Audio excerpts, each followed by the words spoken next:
çək.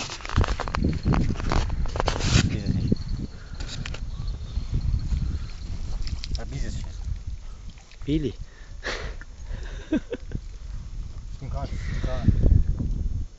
Bili. Bu nədir Cəmil? Yor. Ay gəl. Aynen. Gəlmək. Aynen ses. Ay buraxmış yaz bana. Uğraş. Boş deme bir tane insan da boş deme. Ha göz keçdi. Domsan salsıyor. Ha balığı yuva var. Komşuya.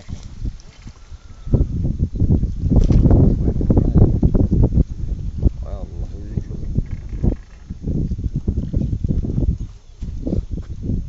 Şol be. Aynen da yıkıyor.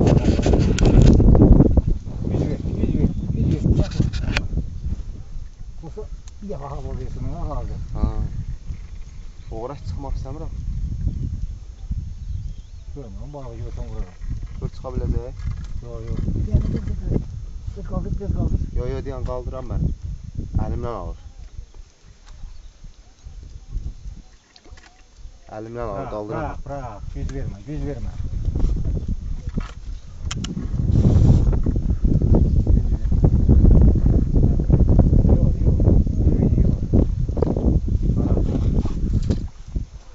Görə biləcəksən Cəmil. Çay.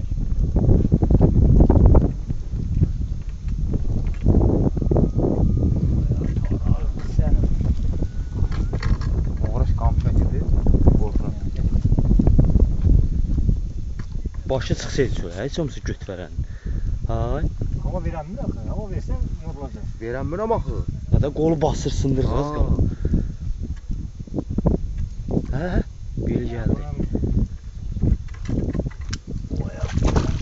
Tamam, qorxuzma, o şey hazır. Böyrə basına, Çeşme. Vurmuş. Yo, domsan vurmayacaqsan. Domsadadır. Demini koyar ya. Gəl abi. Hadi tamam. Bıraksın. Oy, tuğum sen gelmek biliyorsun sen haberim. Doğru. Güzelse. Söhbət elədim də, gördün ki balıqla söhbət elədim.